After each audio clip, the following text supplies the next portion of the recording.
नमस्कार, दिल्ली न्यूज में आपका बहुत बहुत स्वागत है। चलिए देखते हैं आज की 25 फटाफट काम की और महत्वपूर्ण बड़ी खबरों को। पर इससे पहले वीडियो को लाइक करना बिल्कुल न भूलें। दिल्ली में ओवरलोड वाहनों पर नए नियम, जब्ती अवधि 90 दिन घटकर 7 दिन हुई।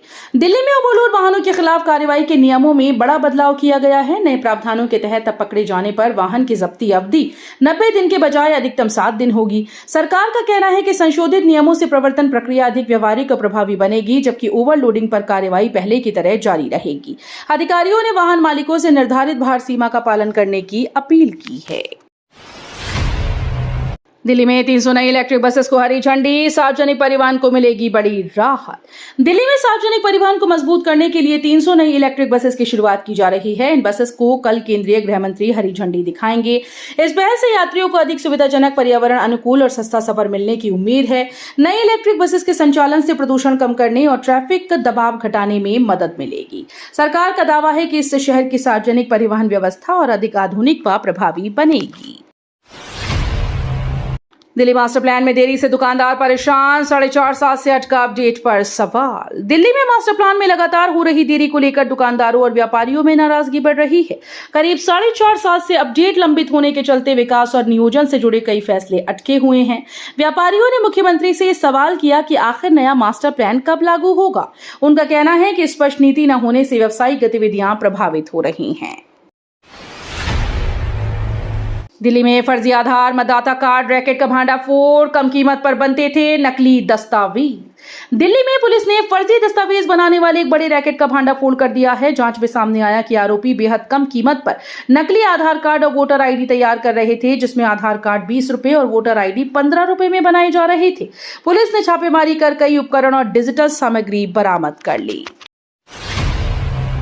इथेनॉल ब्लेंडिंग के विरोध में जंतर मंतर पर प्रदर्शन, नीति वापस लेने की उठी मांग। जंतर मंतर पर इथेनॉल ब्लेंडिंग नीति के विरोध में विभिन्न संगठनों और लोगों ने धरना प्रदर्शन किया। प्रदर्शनकारियों ने दावा किया कि इस नीति का असर वाहन चालकों, ईंधन दक्षता और आम उपभोक्ताओं पर पड़ सकता है। उन्होंने सरकार से नीति की समीक्षा करने और इसे वापस लेने की मांग की। प्रदर्शन के दौरान शांतिपूर्ण ढंग से अपनी बात रखी गई और ज्ञापन भी सौंपा गया।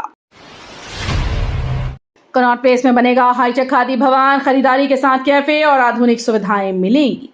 कनॉट प्लेस में युवाओं, खासकर जेनजी को आकर्षित करने के लिए हाईटेक खादी भवन विकसित किया जाएगा। नए स्वरूप में पारंपरिक खादी उत्पादों के साथ आधुनिक रिटेल अनुभव, कैफे, डिजिटल डिस्प्ले और आकर्षक इंटीरियर जैसी सुविधाएं उपलब्ध होंगी। परियोजना का उद्देश्य खादी को आधुनिक पहचान देना और युवाओं के बीच इसकी लोकप्रियता को बढ़ाना है। यहाँ खरीदारी के साथ बैठकर समय बिताने और कैफे का आनंद लेने की सुविधा भी मिलेगी। दिल्ली एयरपोर्ट पर सीआईएसएफ ने हाईटेक तकनीक से बम निष्क्रिय करने की क्षमता का किया प्रदर्शन। इंदिरा गांधी इंटरनेशनल एयरपोर्ट पर सेंट्रल इंडस्ट्रियल सिक्योरिटी फोर्स ने हाईटेक उपकरणों और आधुनिक तकनीक के जरिए बम निष्क्रिय करने की अपनी क्षमता का प्रदर्शन किया। अभ्यास के दौरान बम निरोधक दस्ते ने संदिग्ध विस्फोटक की पहचान, सुरक्षित तरीके से उसे निष्क्रिय करने और आपात स्थिति से निपटने की पूरी प्रक्रिया का प्रदर्शन किया। इस मॉक ड्रिल का उद्देश्य सुरक्षा व्यवस्था को और मजबूत करना, कर्मियों की तैयारियों का आकलन करना और किसी भी संभावित खतरे से प्रभावी ढंग से निपटने की क्षमता को परखना था। दिल्ली के 75 से ज्यादा इलाकों में 2 दिन जलापूर्ति रहेगी प्रभावित। दिल्ली के 75 से अधिक इलाकों में आज सुबह 10 बजे से कल शाम 4 बजे तक पानी की सप्लाई प्रभावित रहेगी। दिल्ली जल बोर्ड ने तकनीकी कार्य के चलते लोगों से पहले ही पर्याप्त पानी जमा करने की अपील की है। प्रभावित क्षेत्रों में ईस्ट ऑफ कैलाश, साकेत, मालवीय नगर, हौस खास, वसंत कुंज, सरिता विहार, जसोला, बदरपुर आश्रम, जंगपुरा और आसपास की कई कॉलोनीज शामिल हैं।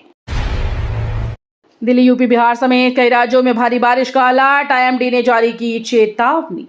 भारत मौसम विज्ञान विभाग ने दिल्ली, उत्तर प्रदेश, बिहार, महाराष्ट्र समेत कई राज्यों में अगले कुछ दिनों तक भारी से बहुत भारी बारिश की चेतावनी जारी की। लगातार बारिश के कारण निचले इलाकों में जल भराव, बाढ़ जैसी स्थिति और यातायात प्रभावित होने की आशंका जताई गई। लोगों को अनावश्यक यात्रा से बचने, नदी नालों के आसपास सतर्क रहने और स्थानीय प्रशासन की सलाह का पालन करने की अपील की। दिल्ली में प्रदूषण से जंग को 8,300 करोड़ का मेगा प्लान, 65% फंड देगा वर्ल्ड बैंक। दिल्ली सरकार ने वायु प्रदूषण पर काबू पाने के लिए क्लीन एयर हेल्दी दिल्ली नाम से 8,300 करोड़ की 7 वर्षीय परियोजना को मंजूरी दी। ये योजना सितंबर 2026 से अगस्त 2033 तक लागू होगी। परियोजना की 65% लागत वर्ल्ड बैंक और शेष 35% दिल्ली सरकार वहन करेगी। इसके तहत परिवहन, निर्माण कार्य, सड़क की धूल, ठोस कचरा प्रबंधन और औद्योगिक प्रदूषण पर विशेष फोकस रहेगा। वोटर लिस्ट मामले में सोनिया गांधी का कोर्ट में जवाब दाखिल, 25 जुलाई को अगली सुनवाई। वोटर लिस्ट से जुड़े मामले में सोनिया गांधी ने अदालत में अपना जवाब दाखिल कर दिया है। मामले की सुनवाई के दौरान कोर्ट ने अगली तारीख 25 जुलाई निर्धारित की। याचिका में मतदाता सूची से जुड़े मुद्दों को लेकर सवाल उठाए गए, जिस पर सभी पक्षों से जवाब मांगा गया था। अब अदालत 25 जुलाई को दायर जवाबों और संबंधित दस्तावेजों पर सुनवाई करेगी। ई रिक्शा बुक कर पार्किंग पहुंची महिला, नोएडा की मल्टी लेवल पार्किंग से लगाई छलांग। नोएडा में 50 वर्षीय एक महिला ने ई रिक्शा बुक कर मल्टी लेवल पार्किंग पहुंचने के बाद ऊपरी मंजिल से छलांग लगा दी। घटना में महिला की मौके पर ही मौत हो गई। सूचना मिलते ही पुलिस पहुंची और शव को कब्जे में लेकर पोस्टमार्टम के लिए भेज दिया। शुरुआती जांच में मामला आत्महत्या का प्रतीत हो रहा है। हालांकि पुलिस सभी पहलुओं की जांच कर रही है। नोएडा एक्वालाइन के नए रूट में बदलाव, रिहायशी और व्यावसायिक क्षेत्रों से नहीं गुजरेगी मेट्रो। नोएडा में नोएडा मेट्रो रेल कॉर्पोरेशन ने सेक्टर 142 से बोटेनिकल गार्डन मेट्रो स्टेशन तक प्रस्तावित एक्वालाइन विस्तार के रूट में बदलाव का फैसला किया। नई मेट्रो लाइन अब रिहायशी और व्यावसायिक क्षेत्रों के बीच से नहीं गुजरेगी। यह निर्णय स्थानीय लोगों की सुविधा, यातायात प्रबंधन और निर्माण संबंधी चुनौतियों को ध्यान में रखते हुए लिया गया। संशोधित रूट से परियोजना के क्रियान्वयन में आसानी आने और आसपास के क्षेत्रों पर कम प्रभाव पड़ने की उम्मीद है। राम मंदिर चंदा और भूमि खरीद पर संजय सिंह के सवाल, पूरे मामले की जांच की मांग।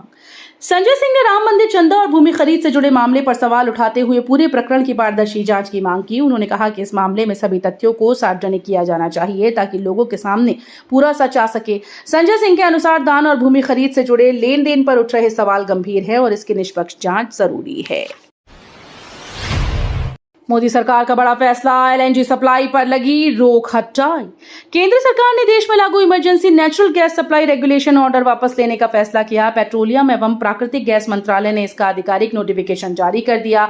सरकार के अनुसार स्ट्रेट ऑफ होर्मुज से एलएनजी जहाजों की आवाजाही सामान्य होने के बाद देश में एलएनजी की आपूर्ति भी सामान्य हो गई। इस फैसले से प्राकृतिक गैस पर निर्भर उद्योगों को राहत मिलने की उम्मीद है।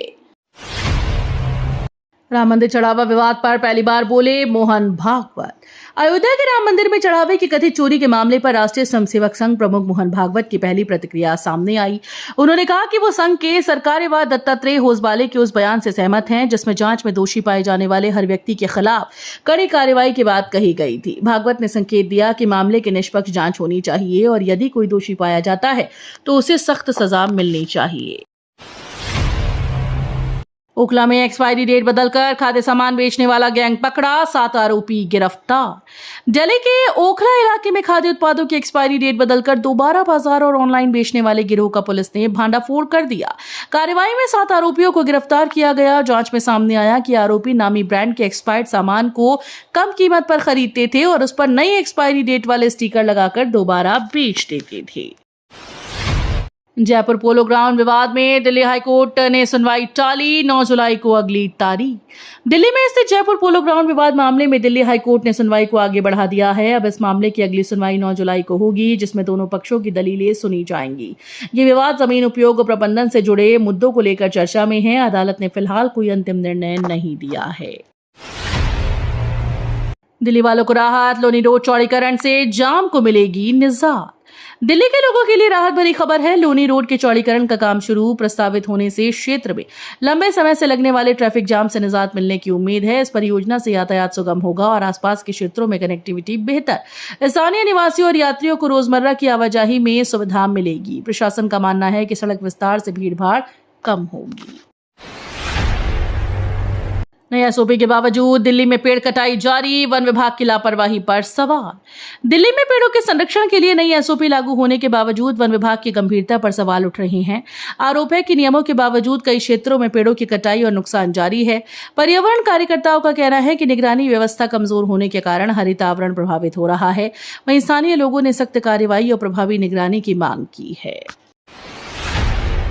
दिल्ली मैंगो फेस्टिवल में अव्यवस्था, वर्ल्ड क्लास आयोजन की उम्मीदों पर पानी फिरा। दिल्ली में आयोजित मैंगो फेस्टिवल में भारी अव्यवस्था देखने को मिली, जिसने वर्ल्ड क्लास आयोजन की उम्मीद लगाए पहुंचे लोगों को निराशा हुई। कार्यक्रम स्थल पर भीड़ प्रबंधन, प्रवेश व्यवस्था और बुनियादी सुविधाओं की कमी के कारण आगंतुकों को परेशानियों का सामना करना पड़ा। कई लोगों ने लंबी कतारों और अव्यवस्थित व्यवस्था पर नाराजगी जताई। आयोजन का उद्देश्य आम जनता को आम की विभिन्न किस्मों से परिचित कराना था। यमुना में बाढ़ से पहले अलर्ट, दिल्ली बोट क्लब का रेस्क्यू, बेड़ा किया जा रहा दुरुस्त।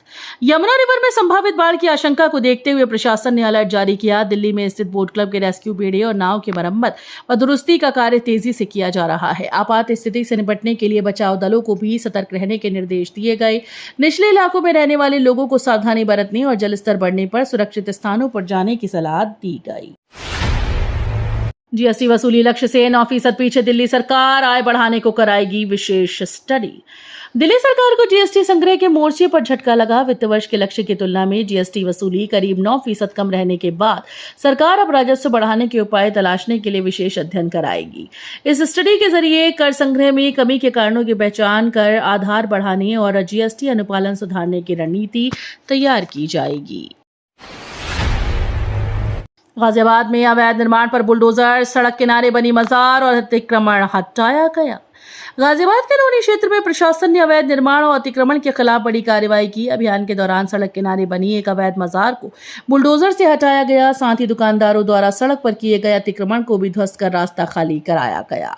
प्रशासन ने बताया कि ये कार्रवाई यातायात सुचारू रखने और सार्वजनिक भूमि को अतिक्रमण मुक्त कराने के उद्देश्य से की गई। चंदनहोला के 2 गोदामों में भीषण आग, 6 घंटे की मशक्कत के बाद पाया गया काबू। दिल्ली के चंदनहोला गांव में पंजाब नेशनल बैंक के पास स्थित करीब 2 एकड़ क्षेत्र में बने 2 गोदामों में देर रात भीषण आग लग गई। गोदामों में प्रदर्शनी का सामान रखा गया था, जो जलकर राख हो गया। सूचना पर दमकल विभाग की करीब 2 दर्जन गाड़ियां मौके पर पहुंची और लगभग 6 घंटे की कड़ी मशक्कत के बाद आग पर काबू पाया गया।